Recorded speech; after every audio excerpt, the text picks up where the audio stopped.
welcome back to Snap Publishing, where we discuss the secrets of Edward Leeds Scanlon's Coral Castle, how it pertains to the periodic table, the zodiac, and DNA. All right, so I'm going to talk a little bit about this DMT.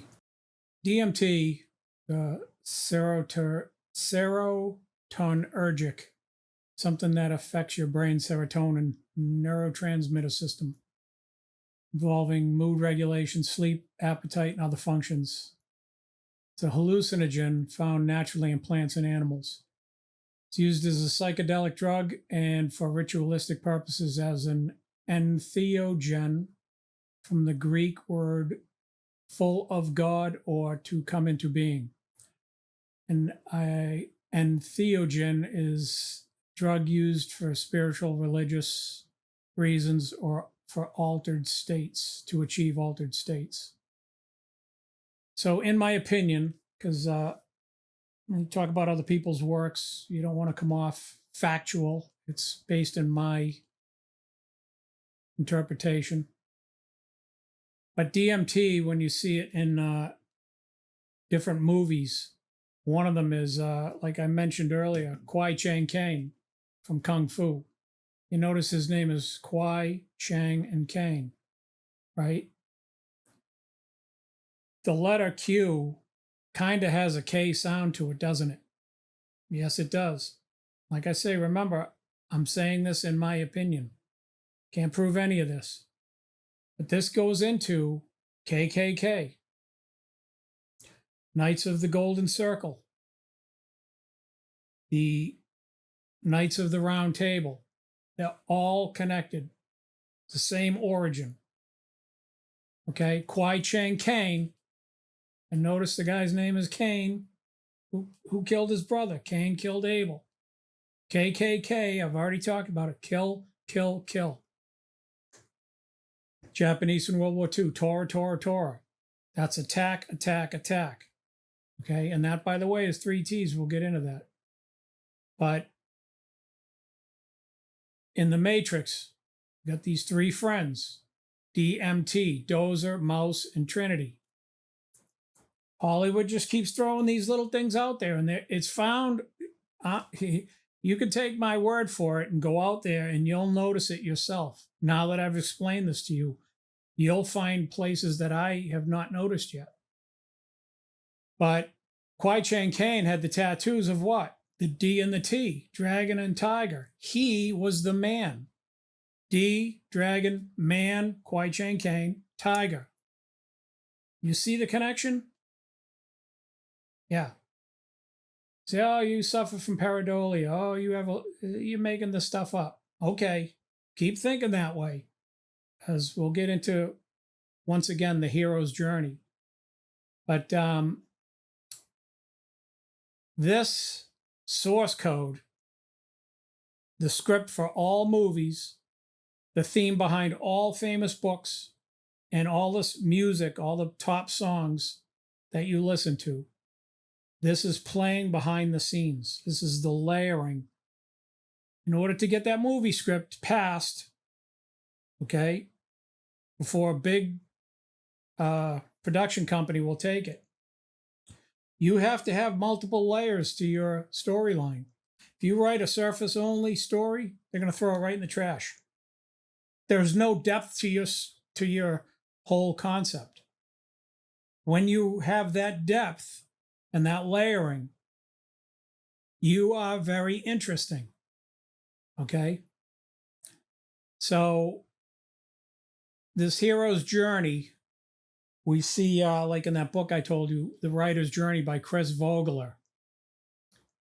And this podcast is based on the whole premise that the source field investigations by David Wilcock, in my opinion, is based that what he was looking for by writing that book. He is unaware that if you mirror image the periodic table, the hero's journey is in there. It's right there. You go to the well at Bahurim, the element barium, you come to the lanthanide and actinide series. That's the layers of the periodic table, the surface level layer, or the level 1 of Noah's Ark, and the lower second and third stories. Lanthanide, the lanthanum transuranic metals. That's your lower second story. And then you have your actinide series, the next layer of transuranic metals. That's your lower third story. And if you think about Noah's Ark, what do you got? Noah and his family, all the cute little critters, all the animals, the cuddlies, the petables, the elephants, all the things you think about with Noah. Under that, you're going to have those things that people don't really dig, man, like Jim Carrey and the second Ace Ventura. The guy loved animals, right? But what did he not like? But he did not like bats. Where would you find the bats? In the second layer. Now, what do you find down in the very depths? Noah's Ark. The creepy crawlies, man. God saved them all. This is why I tell you, as a Christian, I'm like, how did Goliath make it through the flood? The Christians teach God killed everybody. Don't need nothing to see here, people. Surface level only. And I'm like, no, can't be.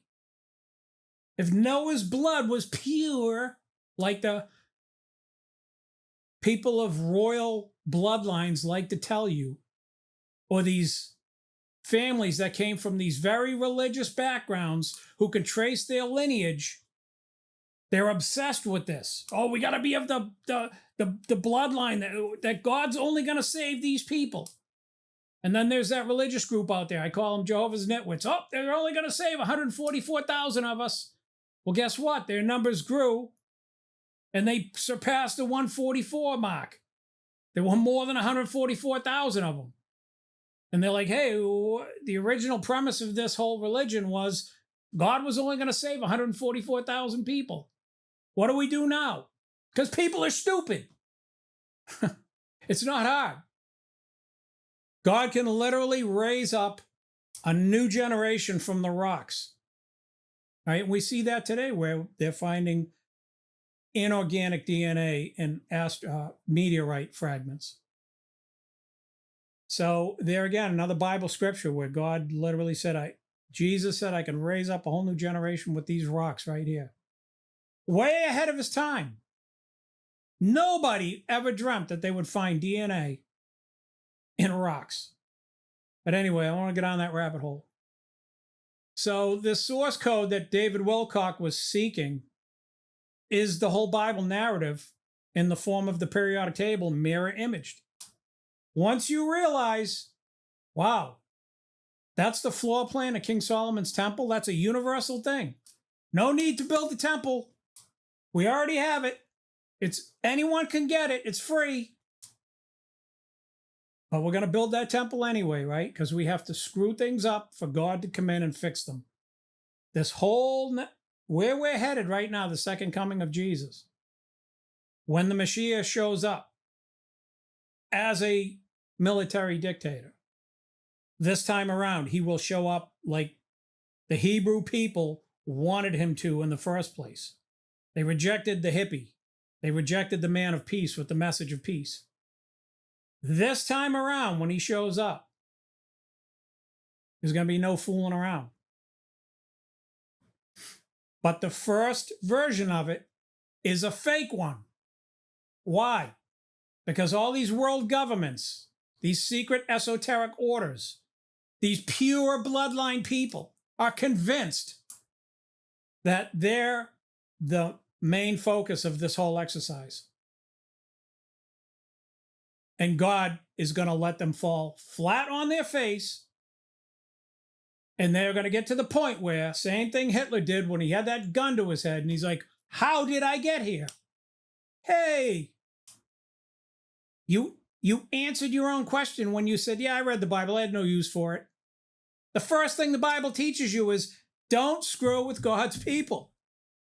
Are they perfect? No. They're pains in the ass. That's where the term golden emeralds comes from. God's people are a pain in God's ass. But you are not to touch them. That's not your job. Leave those people alone. Nope. People got to find out the hard way. They got to poke that bear. And Hitler, there he was. How did I get here? Guess what happens in Israel? This whole system gets ushered in. Hey, look at how smart we are, and it all falls apart. Then they go, what are we doing wrong? You're trying to help God. It's not hard.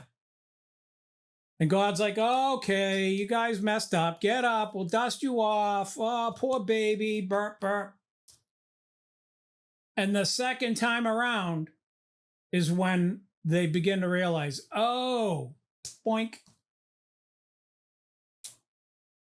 So we see in Revelation where Antichrist, the man who puts himself before God, his false prophet, all this entourage, they are complete, fabricated, human intellect, phony balonies.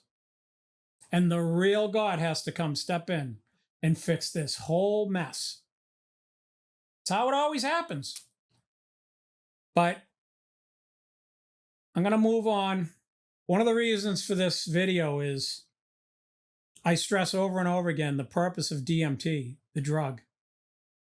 If somebody's really hurting and they've tried the church, they've tried psychiatrists, psychologists, they've been everywhere.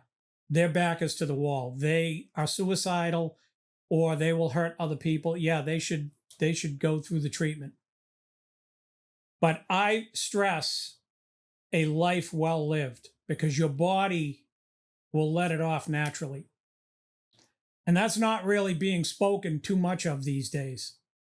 The hero's journey is your life. I don't care who you are. Everybody's DNA is unique. I'm going to say that again. Everybody's DNA. There's no big I's and little U's on this planet. I don't care where you came from, and I'm going to touch on a couple of people who came from the music industry. Eddie Vedder from Pearl Jam, Chris Cornell, how they came from tough times. And these men got tired of scraps. And they were very good with time management, and they turned their hardship into taking time to write. They became good writers. Okay?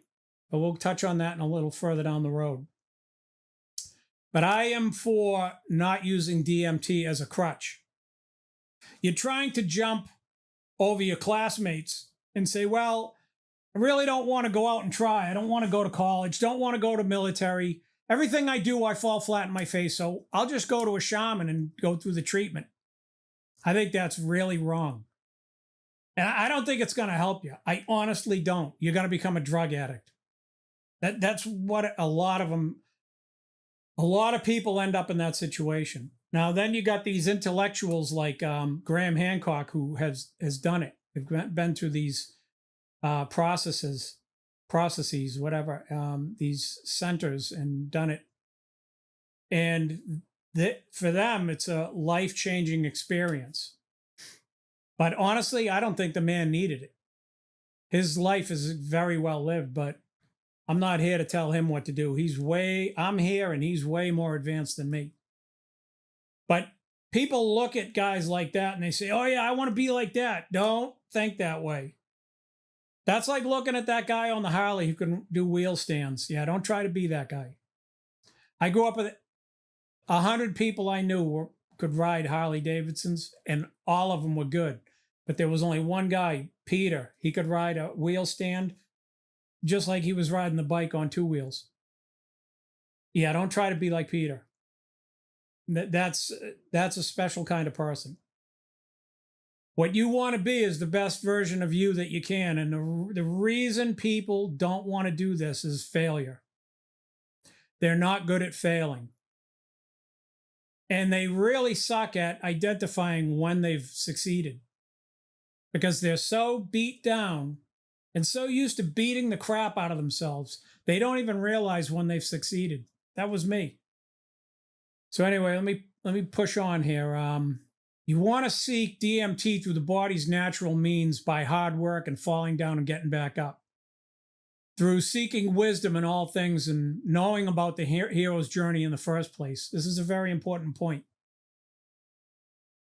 I knew about epic poems and epic tales, tales of great Ulysses, but I didn't see myself as Ulysses when I was a young person. And this applies to men and women. The woman on Shark Tank, I can't think of her name, very lovely lady, but she tells about how a man pissed her off to such a degree, I believe in the real estate business, that she set out and became her own person. That impetus of that man pissing her off caused her to release DMT. And I use the term from Guns N' Roses' album called Use Your Illusion. And I'll touch on that in a little bit.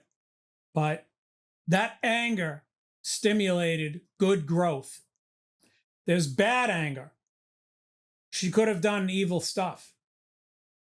And you see this with women doing things, where that one real estate person in Long Island there, the Hamptons, went to a party and she ran a bunch of people over. And I believe the person like that, if they just get the drugs and the alcohol out of their life, they can start over and be very successful. If you choose not to do alcohol anymore, you put yourself back in the driver's seat, you're going to improve. And I thought there was no way. And he was right. You come back even stronger. But a lot of people write you completely off. If you have God's Spirit will never leave you. That's why the most important part of Jesus was him leaving. It's true. By the gift of the Holy Spirit being poured out on humanity, that opened up an incredible, like Jacob said to Joseph, his son, I've given you an extra portion above your brethren. That's part of that extra portion. Knowing about the hero's journey is extremely important, and putting yourself in the position of, I'm the hero. Because otherwise you're going to say, I'm a zero.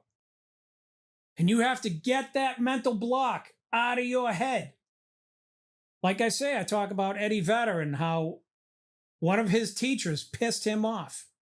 And he stood up in that class and he said, listen, dude, I've got nothing. These other kids have parents and houses, and I'm basically a homeless person who chooses to work on a job outside of this classroom. That is my reality. And I'm sure that teacher felt pretty humiliated, because teachers, they understand where their students are coming from. That ass chewing probably woke that teacher up. But that teacher treated him like all these other kids that they were of privilege. He didn't have shit.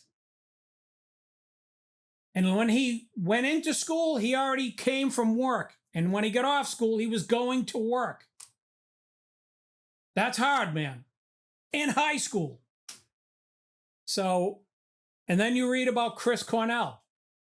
One of his fans said, Chris, when did you write these awesome lyrics? And he said, I had a hairnet on my head and I was washing dishes in a kitchen in a restaurant.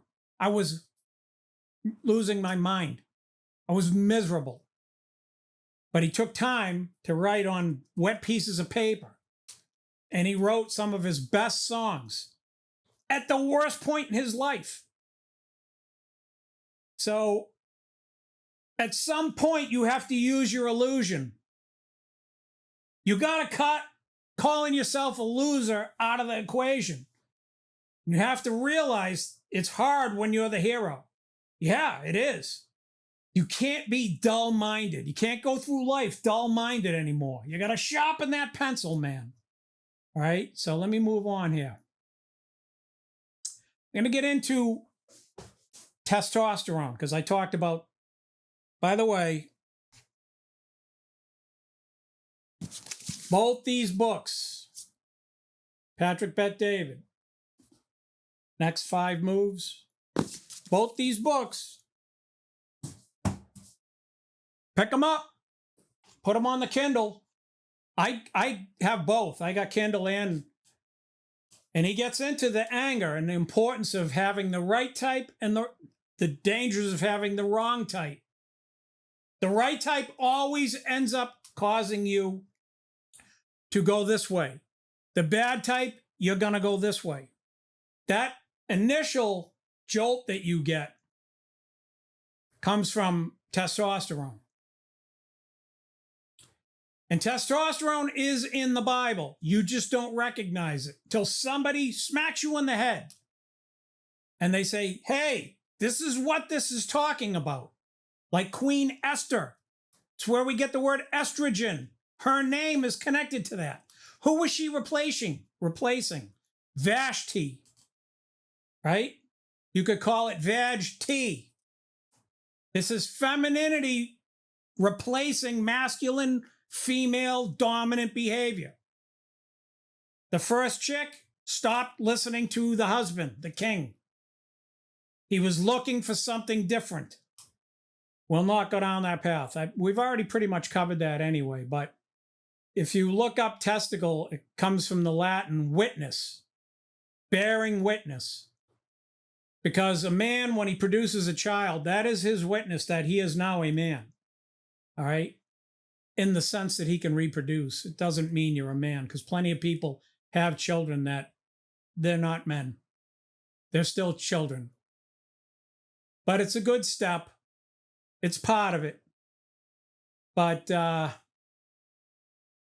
root meaning coming from to be a witness or to testify. In ancient oaths, they say guys would grab each other's testicles. Okay? Others will tell you that's not true. It was a metaphor when they wrote these epic poems.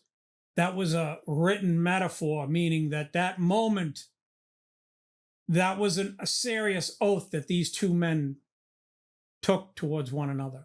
Like the old natives cutting their hand and shaking hands. Blood brothers. So whether it was one or the other, it's not important, but testosterone synthesized in the testes, it deepens men's voices, creates body hair and women, because bodybuilders now take it and they start getting the male attributes, increases muscle mass, creates body hair, strengthens bone, creates sperm in a man and sexual desire, plays role in the cognitive function and mood regulation. Declines after 30, 40 years of age. Women produce it in the luteal phase of their periods from the ovaries, as well as adrenal glands and fat cells and muscles and their brains. It peaks during ovulation. Women coming into accidental contact with the topical versions of it, the synthetic versions of it, it can cause serious psychological side effects. That one day a year, Al Bundy told his son that one day a year causes all women to go crazy for 365 days. It becomes a whole lot worse. But why are we talking about testosterone? It is the key to young men and women starting out. And if you notice in that word, I always like to talk about the word letter etymology. Okay? And there's 3 T's in that word, isn't there? Test, toss, ter, rome. There's also the word one. So when you see 3 T's like that, you should immediately think of who? Jesus on the cross in the middle with the 2 thieves on both sides. You see how pertinent that is?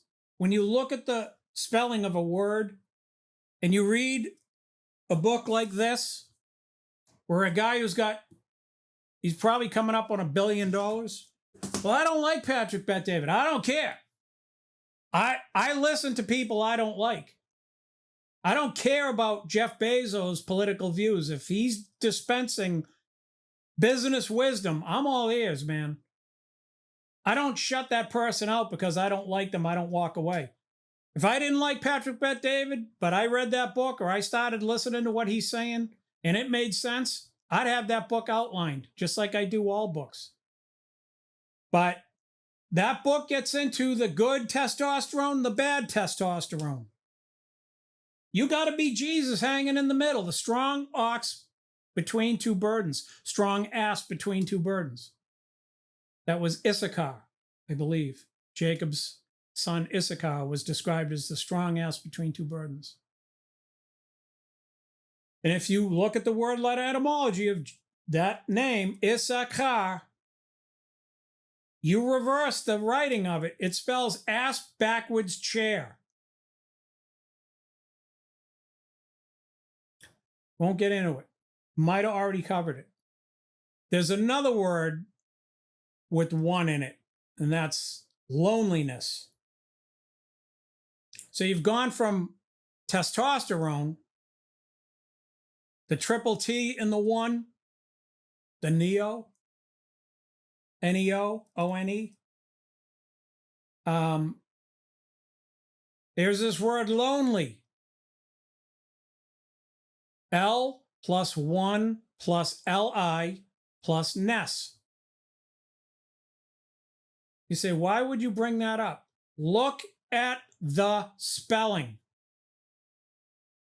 L1, Li, lithium, Ness, like Loch Ness. Do you know what that word means? Your nose.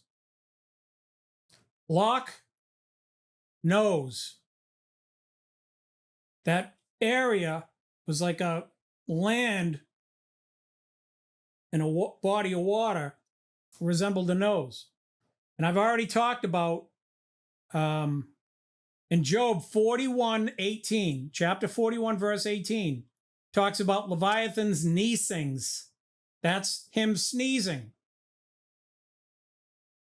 And we see this play out when we see lightning. We see this play out when we see the photons emitted from the nucleus of an atom. These are all versions of that. Very scientific stuff. There's that podcaster, Sam Shamoun. On February 26, 2024, the title is Two Muslims Admit Islam Says Satan Sleeps in Our Nose. Debate. That's the title of his video on YouTube. I've already covered this. And he was teasing the Muslims about Muhammad commanding the ritual in the morning where the Muslims flush their nose, their sinus. They have to do a neti pot flush. And he asked these two Muslims, why is that? And they said, well, because the Prophet commands it. And he said, no, why did he command it? And they said, oh, because Satan lives in our nose.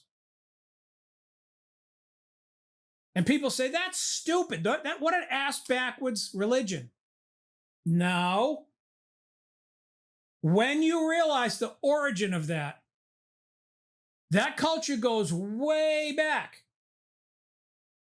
It's Esau versus Jacob.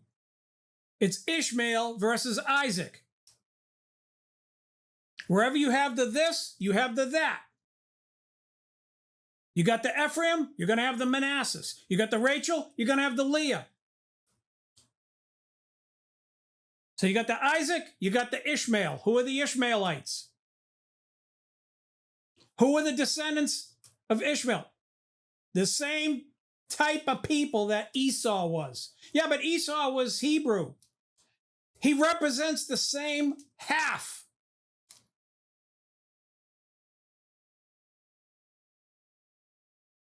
And by the way, it says Mount Seir, where Moses went up and received the 10 Commandments, which is the pyramid in Egypt that they call great, the once great pyramid.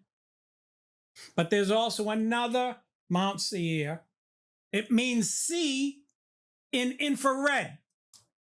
In other words, when you're dreaming. And there's several types of that red. There's your normal typical red. And then there's that blue-green that falls in the red category that I've already talked about. It's a specific wavelength of red light in the blue-green region. That's the real fine structure that I tell you about. The real nitty-gritty of the Bible. That if you don't see it, it goes right over your head.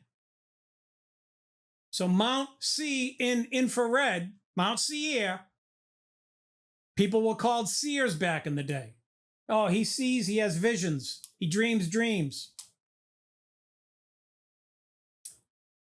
that area was given to Esau's offspring. That does not belong to the Jews. God's very specific. If the Jews go into certain areas, they are wrong by their own law. He gave them their specific borders and said, this is Isaac and Jacob's offspring. But over here, where Mount Seir is, that doesn't belong to them. That belongs to the other guy. God is fair. God is no respecter of men. Once you wake up to that and you quit letting these royal families, these royal bloodlines bullshit you, and you look at the law the way it was written, you'll live in harmony. And you'll understand that God was fair to these people, both sides. And they should leave each other's areas alone. Those things are holy, man. Don't move those landmarks. They're there for a reason. But I don't get down that road. Loneliness. It's a real issue in life. And there's those two people. The people that are using their testosterone surge, using their illusion for good. And then there's the other dudes, the hero or the zero. Are you on your hero's journey or are you on your zero journey? Do you want to be that zero? Keep doing what you're doing. Beat yourself up. Call yourself names. Never write things down. Keeping track of, hey man, I got this done. Check that box. That's what the hero does. The dullest pencil is sharper than the sharpest mind. You on the hero's journey today? You need to start writing that stuff down.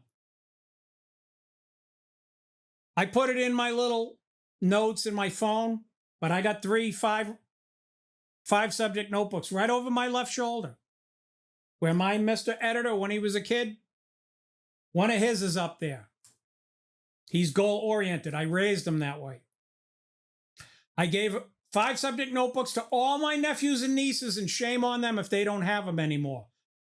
I hope they watch this video, and I hope they have guilt, because I bought them, and I gave them to them, and I showed them how to do it. That system works. Because you can't say, oh, you know what? I'm so super special. I'm just going to put it up here. No, you won't. You're a liar. By the way, there's magic that happens. When you put that pen or pencil, I like pencil. When I put that to the paper, it becomes real. Something magic. You pull it down from the ether when you do that. That is the first step.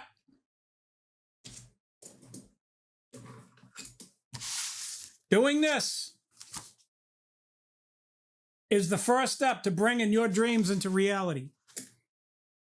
My nephew didn't believe me, and I told him, okay, we're going to write down several goals. He was in college, taking architecture. He wrote 5 things down. Within 3 weeks, he had 3 of them already checked off, and he's like, I can't believe how that works. He wanted to quit smoking. He wanted to meet a girl. And he wanted to change jobs. He was kind of unhappy with his job, and a job opened up out of nowhere. Well, he did water and seed. You know, he was very good he's always good about putting his name out there, and he did the work.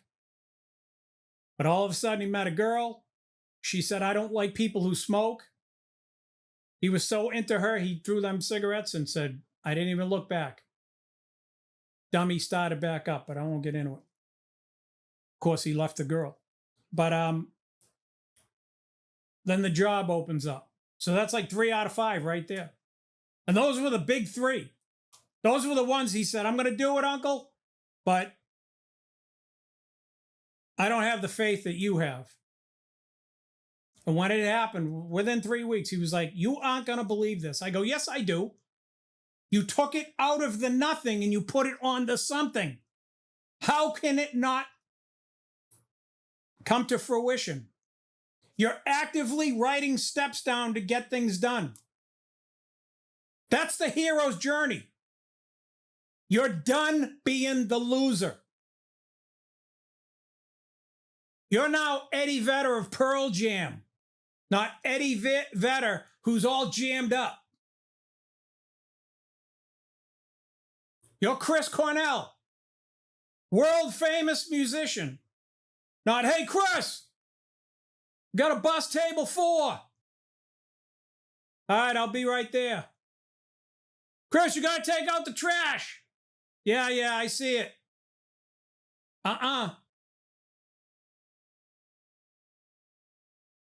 So anyway, loneliness is a real issue. L always means lose.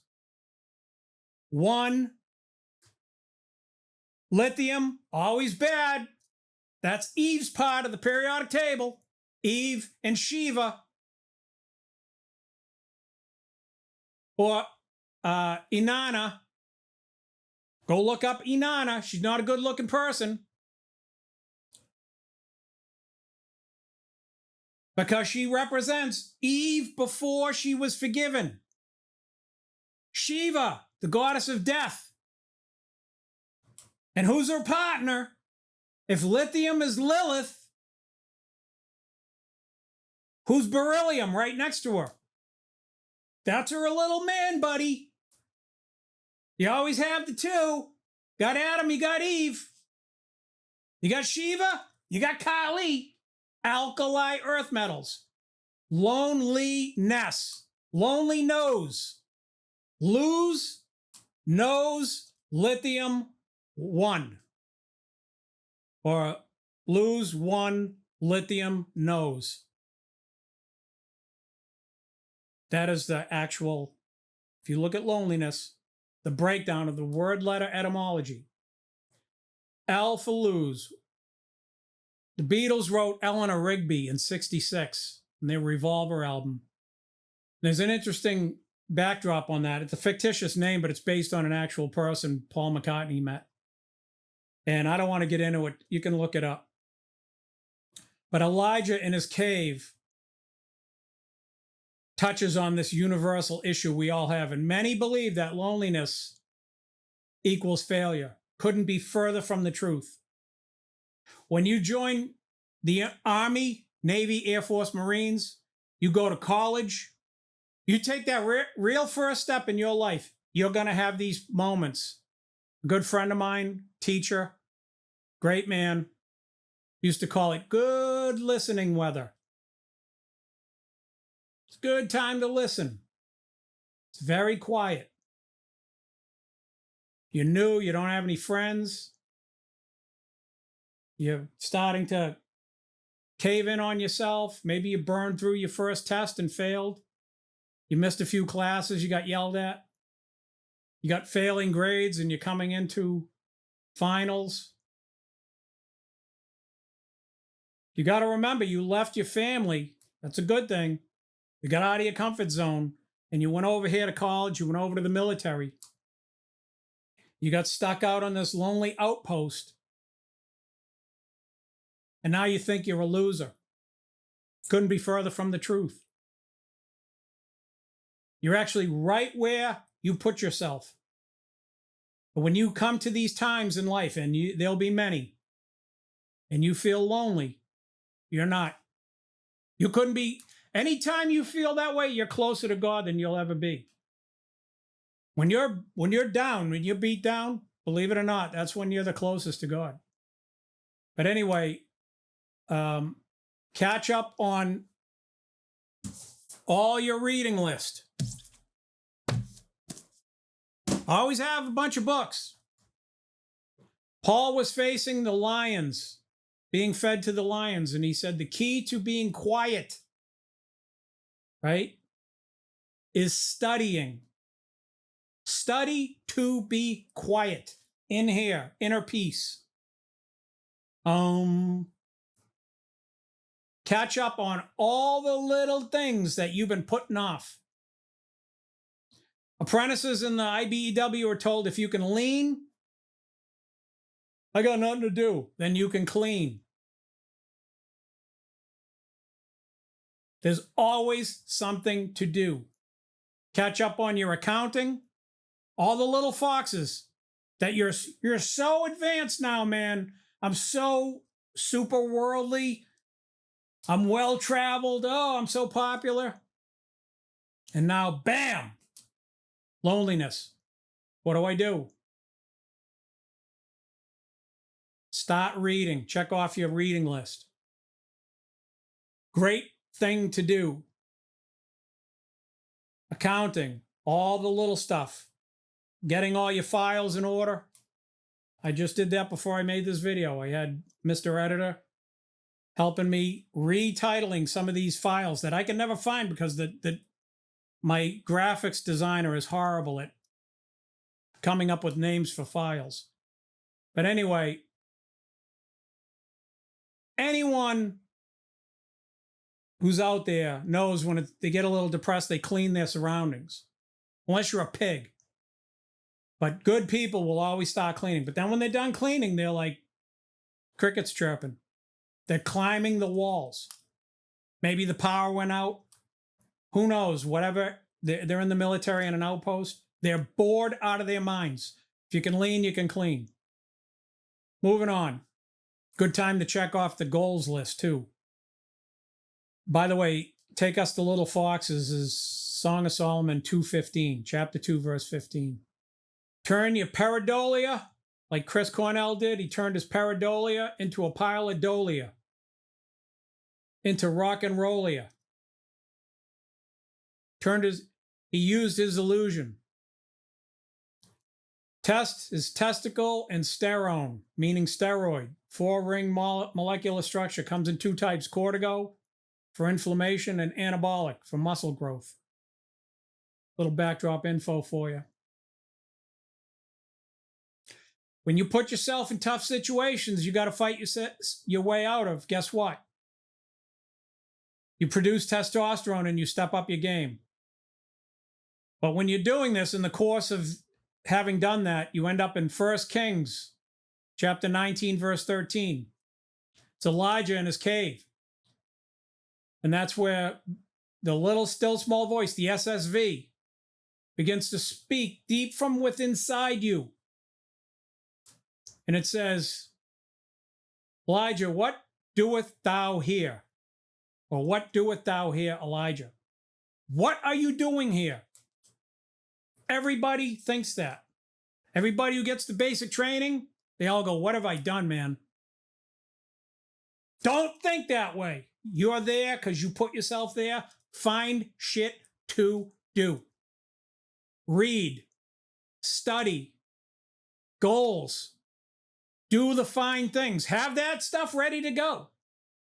You know you're going to be laid off on a union job? Do you have all your projects between jobs? You got that 3-month period where you're going to be going out of your mind? Good time to check off mom's to-do list. The honey-do list. You got to go out now while you're making a paycheck and you got to buy all the stuff to get that honey-do list. Write out, what do we need to get the roof done? What do we need to build the shed? Get all that stuff so when that layoff comes, you are ready. All right. You don't want to end up like Saul in 1 Kings 15:17. Big in his own eyes. You want to stay small in your own eyes. But that's threading the needle. And if you go to Job chapter 40, verse 11, God expects you someday to cast abroad your rage of your wrath. He expects you to be a man or a woman who's able to do that and know when you can get away with it and when you can't. That's in this book. Very important part of the hero's journey. Very important part of the loneliness phase. Okay? Threading that needle. When I got to be the man God expects me to be, and when I got, or a woman, or when I got to just shut up and do what I'm told. Shut up my insecurities and my boo-hoo-hoo, pity me. I joined the army. I went to college. I'm in over my head. Boo-hoo-hoo. Find those little fine minutia, little fine structure things to get done. All right? There's two types of days that you're going to have. Those days where the alarm wakes you up and you're like, and you're all drunken from sleep. And there's those days where before that alarm goes off, you jump out of bed and shut that sucker off and you're ready to go. Like that. That's the two types of days you're going to have. And those days where you jump up out of bed and kill that alarm and you're off, your significant other's going to go, man, what got into you? Got tired of being the zero and I want to be the hero. All right, so we're going to taper it off here. All right, and that gets into low T, high T. I got high T today, lady. I'm going. I'm tired of dragging along the bottom. So are you on the hero's journey or the fucking zero's journey? Sorry for throwing the F-bomb out there. If you're in the zero journey, you're a dead fish floating down a polluted river. You're heading out to sea. If you're on the hero's journey, you're the salmon and you're dodging the grizzlies and the eagles. Don't get lifted up. Don't get beaten down, trodden down. Gotta thread that needle. If you're that dead fish, you become a zero's flotsam and jetsam. Go look them up. FLOTSAM, JETSAM. I'm not going to do it for you. That's what you are if you're on the zero journey. You get that little shot of testosterone, you're going to get that DMT you need. Don't need to go to the shaman. You're putting yourself in the hero's chair. Got your big boy, big girl pants on. All right? You're synthesizing your illusion or your delusion into, you get it out of the delusion, and you start using. You're using it instead of being deluded by it or eluded by it. All right? Put that pen to paper, pencil to paper, you just brought it down into reality. Your haters are going to say, oh, you got pareidolia. You got some malaise that's causing you to see something that's not there. These people never took a chance in life. They got low T. Don't listen to them. Just like Peter getting out of the boat, all his friends in the boat, oh, that's not Jesus, that's a ghost. Shut up. That's Jesus. I called to him and he answered, and I'm coming out in faith. Peter had to get away from the disciples. You got to get away from family. When you get in college, the better you are at breaking ties, the better you're going to do in life. In fact, I get to the point now, I don't even make ties. I'm that Rolling Stone that gathers no moss. I don't have to get good at breaking my ties anymore and getting escape velocity because I don't even start those ties in the first place.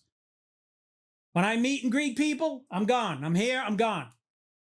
All right? Get away from your family, go to college. Get away from your family, go to the military. Now it's time. You've had your share of the military. Time to move on. Break those ties. Don't let them people hold you down. Right? Unless that's for you. If it's for you, stay with it. When we're young, we're vulnerable and we keep strong ties to those around us. But as we mature, we break these bonds more easily. And better yet, we don't even form them in the first place. So I'm going to leave on that note. Wrap it up. I'm done. Done screaming. Sorry for all the bad language. All right. Well, thanks for tuning in. Don't forget to hit like and subscribe. Check us out in the links and description below.